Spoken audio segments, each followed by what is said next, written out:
Bonjour à tous, nous sommes samedi 27 avril. Ravi de revenir sur YouTube. Alors il m'est arrivé avec la dernière vidéo qui avait démarré très fort lundi dernier, j'étais à 5000 vues en seulement 24 heures, et elle a été censurée par YouTube. Alors ce qui est très bizarre, si vous voulez, c'est que moi je peux la visionner, mais il semblerait que vous ne pouvez pas la visionner. Et mon compte Google, YouTube plutôt, mais que je n'ai aucun avertissement pour non-respect du règlement de la communauté, dans le compte L'actualité par Franck Muller qui publie la vidéo, et en même temps, on me dit que j'ai un avertissement sous ma vidéo pour qu'elle ne respecte là les règlements de la communauté YouTube. Ce qui est complètement faux.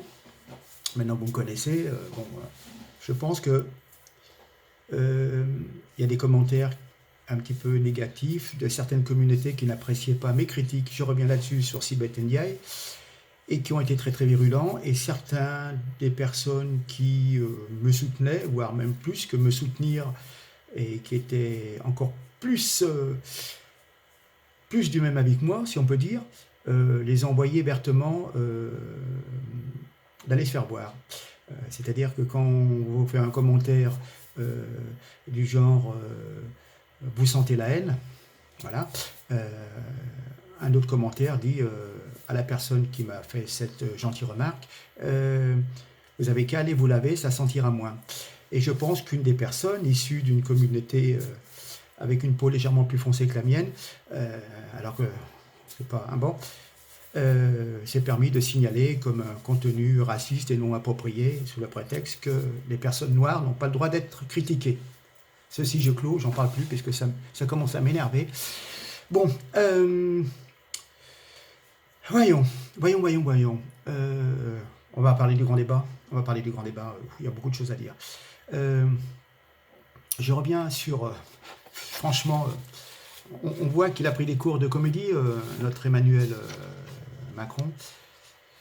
Il a beaucoup appris du grand débat. Je vais essayer de trouver le ton parce que j'ai beaucoup appris. J'éprouve une grande fierté d'avoir vu pendant des mois nos concitoyens prendre part à ces débats, proposer, réfléchir. J'ai moi-même beaucoup appris de notre pays, aux côtés des maires et sur la fonction qui est la mienne. Le président de la République se dit convaincu que nous sommes avant toute chose les enfants de la lumière. C'est de ce débat que peuvent naître les bonnes solutions pour le pays, et en aucun cas dans l'obscurantisme ou le complotisme. Mais voyons, on ne bâtit pas sur la haine de soi, mais plus dans la juste compréhension de ce que nous sommes et des défis qui sont devant nous. Il a notamment reconnu, notre Emmanuel, que certains pouvaient ressentir un sentiment d'abandon. Mais bon, quel comédien, j'en suis tout retourné, faut lui donner l'Oscar, hein, au moins il aura un titre. Je reviens au début du débat, et puis on reviendra après sur le fond de l'allocution d'Emmanuel. Ce qui m'a étonné, c'est quand même, avec tous les journalistes qui étaient présents, hein, pas un mot, pas une question hier, plutôt jeudi, lors de la conférence de presse, sur les violences policières. Qu'elles soient sur les journalistes ou sur les manifestants. Par contre, pour passer les plats à Emmanuel, s'inquiéter de sa santé, il y avait du monde. Hein. Comment dire, la répression d'État et les violences policières sont encore montées d'un cran le samedi 20 avril, il y a une semaine, lors de l'acte 23 des Gilets jaunes. Des violences qui ciblent délibérément la presse, le travail et les outils des acteurs de la communication, qui sont souvent des indépendants, et qui nous emmènent des tas d'images qui nous permettent de nous faire une idée beaucoup plus précise que celle qu'on voit à BFM et ailleurs. Nombreuses blessures, mutilations depuis 5 mois, la liberté d'informer évidemment est piétinée, les casques, brassards presse ignorés, les stricts médics aussi on les tabasse. Il y a quand même 76 cas d'entrave et de violence policière contre des journalistes depuis le début des événements en novembre. Pendant ce temps-là, le préfet de police salue l'action efficace et professionnelle des policiers et des gendarmes. Ah oui, le secrétaire d'État auprès du ministre de l'Intérieur, Laurent Nunez, menace un journaliste, Gaspard Glens, que celui-ci serait arrêté s'il ne respecte pas son contrôle judiciaire. On a dit à ce monsieur de ne pas paraître à Paris tous les samedis et également le 1er mai jusqu'à son audience du 18 octobre. Ce monsieur, effectivement, pour avoir fait son travail de journaliste, a eu 48 heures de garde à vue pour outrage et participation à un groupement en vue de commettre des violences et des dégradations. Je pense qu'il s'était fait bastonner et je crois que c'est lui qui avait fait un bras d'honneur. Il y a un autre journaliste d'ailleurs qui a été arrêté avec sa caméra. Sa caméra était une arme par destination, donc avec sa caméra, il menaçait les forces de police. Ouais. Castaner, je pense que c'est certainement l'un des pires. Il nie les violences policières, bien entendu. Nunez nous dit qu'il n'y a pas de répression. Bon. Pendant ce temps-là, les tenants du journalisme de l'ordre, ceux qui sont inféodés à Macron, paradent sur les plateaux des différentes chaînes d'actualité et ils traitent de vermine les manifestants. Ils condamnent ces gilets jaunes, mais ne condamnent aucunement les violences que subissent leurs propres confrères, des journalistes souvent indépendants. Je tiens à rappeler une chose très très importante et vous allez comprendre. Sachez qu'en mai 68, j'étais tout gamin, mais j'ai lu des éléments là-dessus. Le préfet de police de Paris avait fait une lettre officielle indiquant que tout policier qui frappait un manifestant à terre, on est bien à terre, se déshonorait et déshonorait son uniforme. Quand on a vu toutes les images de femmes tirées par les cheveux, traînées par terre, tabassées, plus les hommes évidemment, mais encore plus particulièrement les femmes, franchement, on est tombé vraiment bien bas. Si c'est ça le nouveau siècle de Macron, j'en veux pas, je préfère revenir en 68. Enfin, venons-en à l'allocution. Prenons le ton parce que c'est tellement... Le roi a enfin parlé. Tout un peuple retenait son souffle. Les journalistes étaient sur le qui-vive et attendaient les grandes annonces. Allait-il sauver la France avec des mesures chocs? En effet, nous ne pouvions accepter, nous ne pouvions nous résigner à ce que ce président ne comprenne pas la réalité de la situation et qu'il affiche à nouveau son impuissance, voire pire, son incompétence. Certes, il y a eu du suspense, des fuites, des commentaires, bien avant. Un peu avant, juste avant, une mise en scène pour la conférence de presse. On disait que le monarque avait un peu rectifié le tir, qu'il avait fait des ajustements, qu'il allait mieux cartonner. Ben, ce qui est surprenant, d'abord il nous a dit « j'ai débattu ». Moi je trouve qu'il a surtout fait des monologues d'autosatisfaction. Il avait apporté ses questions et ses réponses. On a eu droit aux mêmes formules creuses, tant aimées de nos politiques. Il y aura une mobilisation générale pour le travail. Ah, t'es pas le premier à nous le dire, hein. Bon. Le chef de l'État a réitéré l'objectif de 7% de chômage en 2022. Non mais, je rêve. Et le cap du plein emploi en 2025. Non mais attends, est-ce que tu crois que tu seras encore là en 2025 ? C'est vraiment se foutre de la gueule des gens. Plein emploi en 2025. Et il faudra aussi faire un pacte productif. On comprendra qui veut. Ah, donc je reviens. Il est nécessaire de mettre l'humain au cœur du projet. Ouais, va dire ça aux gilets jaunes blessés, mutilés. Ils l'ont senti durement, hein, l'humanité des CRS. Il faut de la profondeur partout. Oui, Macron a prononcé 24 fois les mots profond et profondément. Il a même doté sa boîte à outils présidentielle d'un nouvel et curieux outil, le levier profond. Il nous en parle, mais on n'a pas trop compris, on n'a pas le mode d'emploi. Ouais. Est-ce que sincèrement vous avez trouvé des propositions profondes? Elles nous paraissent plutôt, comment dire, pour la plupart incohérentes. C'est très bien de supprimer nombre d'organismes inutiles. Mais lesquels déjà? Depuis 2 ans que tu es là, tu aurais pu le faire avant. Mais franchement, est-ce que significativement, ça va faire baisser les dépenses publiques? Et en même temps, il propose une réforme du CESE, au lieu de le supprimer, et il nous dit qu'on va rajouter 150 membres tirés au sort. C'est du gadget. Vous voyez, Madame Michu, 78 ans, qui est tirée au sort, qui va aller à des réunions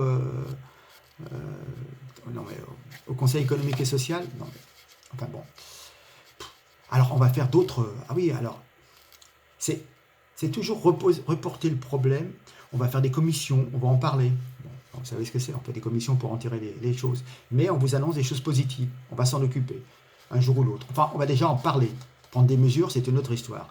Donc, il nous parle de création d'autres organismes, comme une agence de réflexion sur le climat. Un conseil de défense écologique.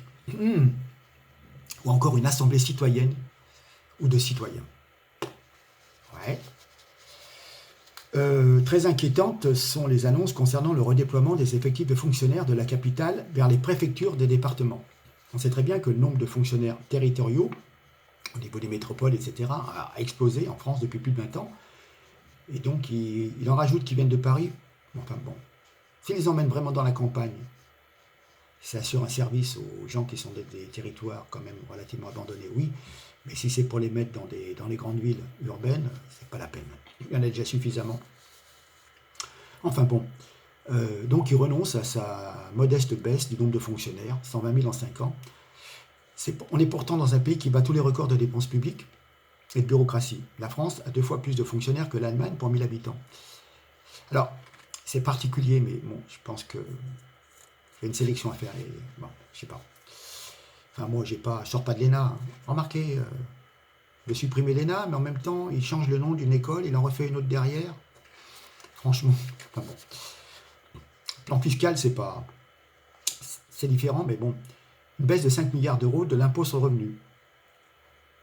D'accord? Mais 54% des Français ne payent aucun impôt sur le revenu, et 10% y contribuent à hauteur de 70% du total. Donc la réforme reviendra à faire porter encore un peu plus le poids de cet impôt sur une minorité, alors que la demande principale au niveau du grand débat était de mieux répartir l'impôt sur tous. Même, je dirais plus, qu'un tiers des participants du grand débat estiment que l'impôt sur le revenu devrait être payé par tous, même à une dose très très minime, mais bon, de participer à un effort de la communauté des citoyens français. Bon. De toute façon, on demande un peu plus de simplification de la fiscalité, et là, on n'en prend vraiment pas le chemin. Alors, là, regardez, c'est fantastique.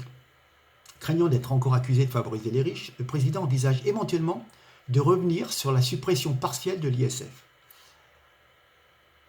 Pipeau, ça n'a pas de sens, parce que pour faire une évaluation objective, elle sera déjà faite en 2020, pour faire l'évaluation de cette suppression, pour voir si ça ramène de l'argent ou pas, etc. Donc l'évaluation n'est possible que dans la longue durée. Donc oser dire que dans un an, on va déjà penser à revenir en arrière, c'est complètement bidonné. Et de plus, ça donne un signal d'alarme aux riches de dire attention, il reste de venir en arrière, donc planquez vite votre pognon à l'étranger, parce que dans un an, il va changer sous la pression populaire. Donc, c'est bon. Encore une fois, ce sont les classes moyennes qui sont oubliées. Alors, on nous dit les retraites inférieures à 2 000 euros. Attention, si vous avez une retraite de 1 500 euros, vous n'allez pas avoir de réindexation.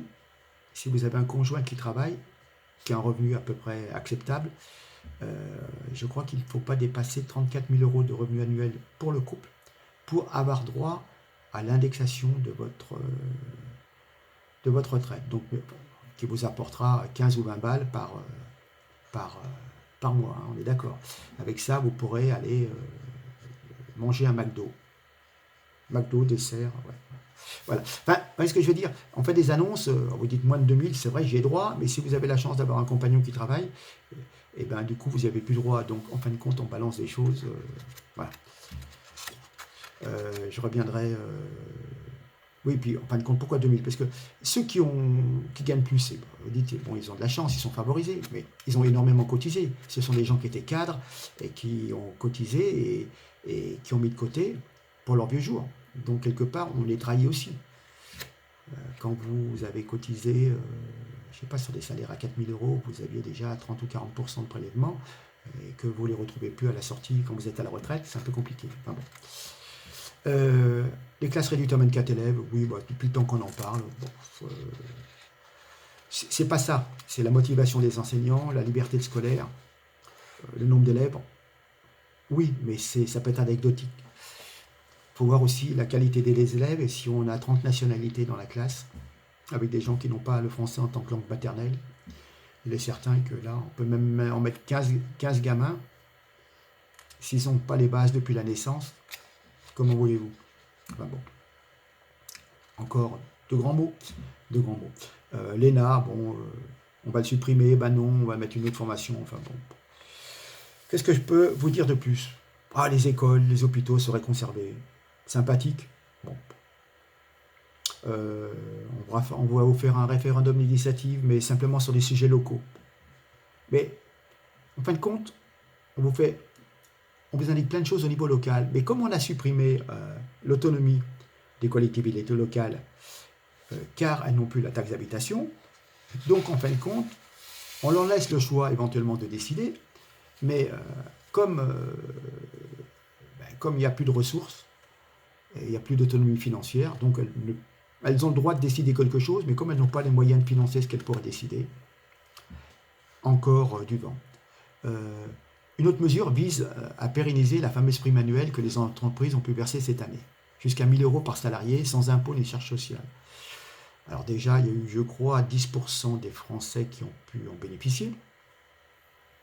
Puis du coup, on parle de simplification, on fait donc une niche fiscale supplémentaire en quelque sorte. On n'en a pas déjà assez des niches fiscales, mais enfin bon. Et puis en fin de compte, ça sort pas de sa poche. Donc franchement, je vous fais une promesse, mais c'est pas moi qui paye. Mais j'autorise à ce qu'on vous donne de l'argent, sans prélever dessus. Bon. Souvent les primes, c'était plutôt des primes à 400 €, alors bon, les cotisations sociales qui étaient dessus, ça n'allait pas chercher bien loin non plus. Hein. Enfin bon. Un certain manque de courage. Très ambigu au sujet du temps de travail, en fin de compte. Aucune décision.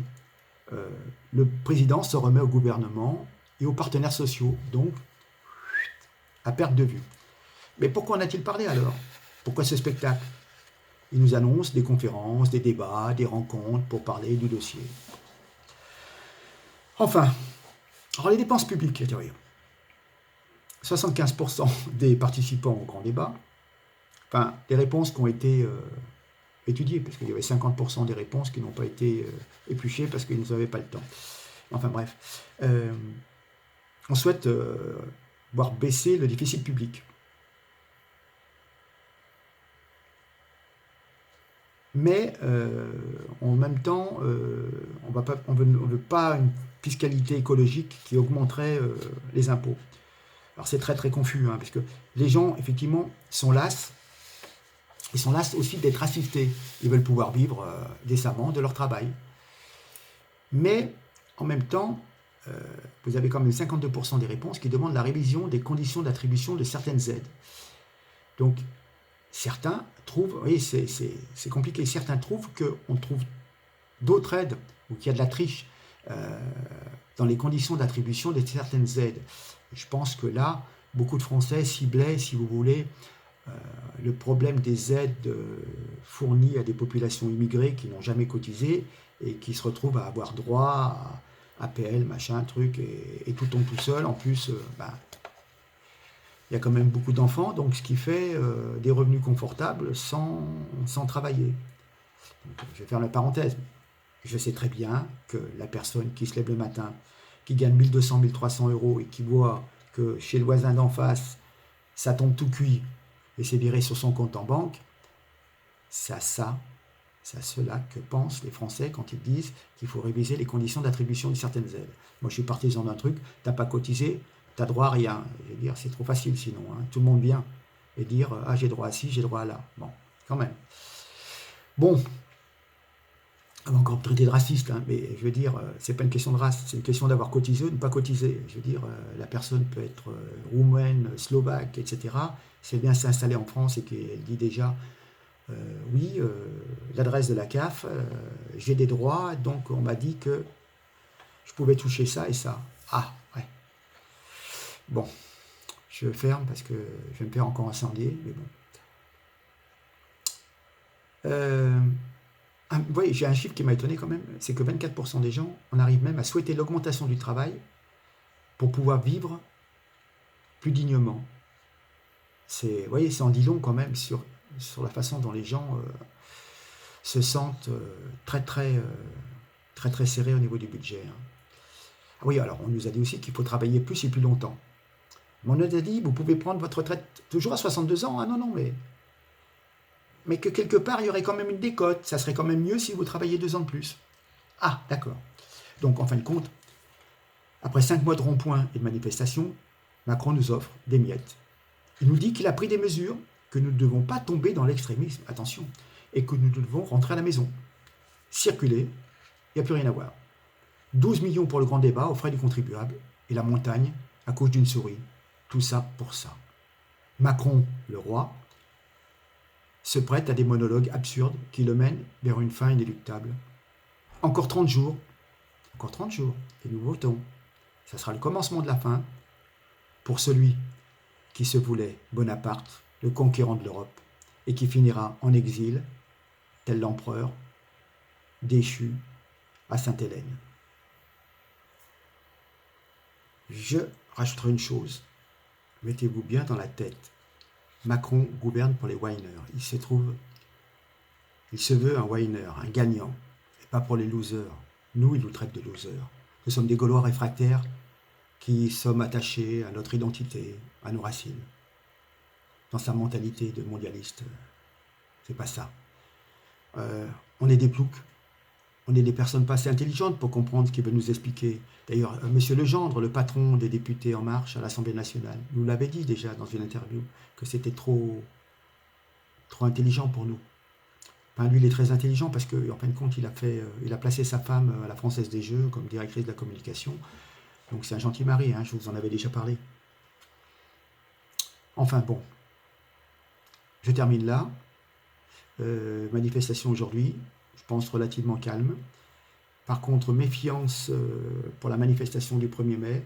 Je pense que ça va bouger énormément. Ça va bien se bagarrer. Black box, etc. On m'a dit que